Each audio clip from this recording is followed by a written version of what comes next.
तो आपको ये तस्वीरें हम दिखा देते हैं जब प्रधानमंत्री नरेंद्र मोदी भुवनेश्वर में हैं और इस वक्त मुख्यमंत्री नवीन पटनायक के साथ आप उनको इस मीटिंग में देख रहे हैं, जहां पर तमाम अधिकारी भी शामिल हैं। जो नुकसान हुआ है तूफान से प्रभावित हिस्सों में, उनका आकलन आज किया जाएगा और उसके हिसाब से क्या राहत पैकेज हो सकता है, लोगों को किस तरह की मदद पहुंचाई जा सकती है जो सीधे तौर पर तूफान से प्रभावित हुए। उसके लिए आज का ये दिन बहुत अहम। जब प्रधानमंत्री भुवनेश्वर पहुंचे, ये तस्वीरें उस समय की।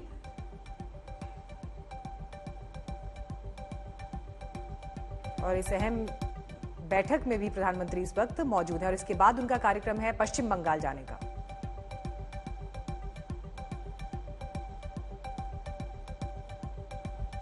सबसे ज्यादा तबाही उड़ीसा में इस यास तूफान ने मचाई थी, जहां पर हमने देखा था कि किस तरीके से लोग सुरक्षित स्थानों पर भेजे गए थे। काफी ज्यादा लोगों का विस्थापन करना पड़ा था, लेकिन इस बीच प्रधानमंत्री अब इस यास तूफान के गुजरने के बाद उड़ीसा के मुख्यमंत्री से वहां का हाल लेने के लिए पहुंचे हैं। इससे पहले भी प्रधानमंत्री नजर बनाए हुए थे उड़ीसा और पश्चिम बंगाल के हालात पर, लेकिन आज ये अहम बैठक जिसमें तमाम आला अधिकारी जो इस आपदा प्रबंधन से जुड़े हुए थे, साथ ही उड़ीसा के मुख्यमंत्री नवीन पटनायक इस बैठक में मौजूद।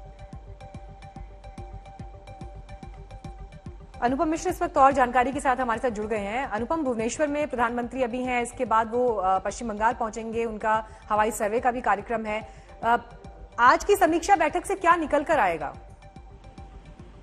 जी देखिए, इससे पहले भी पिछले साल अम्फन जब हुआ था, तूफान आया था, उसके बाद भी प्रधानमंत्री आए थे, समीक्षा की थी, देखे थे। इसके बाद राहत पैकेज की घोषणा की थी, जिस पर विवाद भी हुआ था मुख्यमंत्री ममता बनर्जी और प्रधानमंत्री या केंद्र सरकार के बीच में। इस बार भी प्रधानमंत्री आ रहे हैं। पहले भुवनेश्वर उड़ीसा में जो तबाही हुई है उसको हवाई सर्वे करेंगे, उसका आकलन करेंगे, उसके बाद पैकेज की घोषणा कर सकते हैं। इसके बाद वो बंगाल आएंगे। बंगाल में खासतौर पर दक्षिण 24 परगना और पूर्व मिदनापुर में जो तबाही हुई है वहां का हवाई सर्वेक्षण करने के बाद ममता बनर्जी के साथ एक 1-to-1 बैठक होनी है, जहां पर गवर्नर जगदीप धनखड़, धर्मेंद्र प्रधान के भी रहने की बात है, शुभेंदु अधिकारी भी आमंत्रित है। और इस बैठक के बाद प्रधानमंत्री एक कंपनसेशन पैकेज की घोषणा कर सकते हैं। 400 करोड़ रुपए की बात पहले की गई है, लेकिन ममता बनर्जी और चाह रही हैं। तो ऐसे में कितना केंद्र सरकार इस पर आकलन पे निर्भर करता है कि कितना वो पैकेज या जो भी भुगतान है वो करने की के लिए सक्षम है। साथ ही ये भी कहा जा रहा है यहाँ पर अनुपम की प्रधानमंत्री ने शामिल किया इस मीटिंग में शुभेंदु अधिकारी को, उसको लेकर ममता बनर्जी नाराज हैं। साथ ही जिस तरीके के राहत पैकेज को लेकर तमाम जो वादे किए गए थे उस पर भी वो असंतुष्ट हैं। क्या निकलकर सामने आ रहा है? आज की मीटिंग में ममता बनर्जी और पीएम आमने सामने होने वाले हैं। बिल्कुल, जिस तरह की तल्खियां हमने चुनाव के वक्त देखी, उसके बाद ये पहला मौका है जब प्रधानमंत्री नरेंद्र मोदी और मुख्यमंत्री ममता बनर्जी एक साथ आमने सामने होंगे।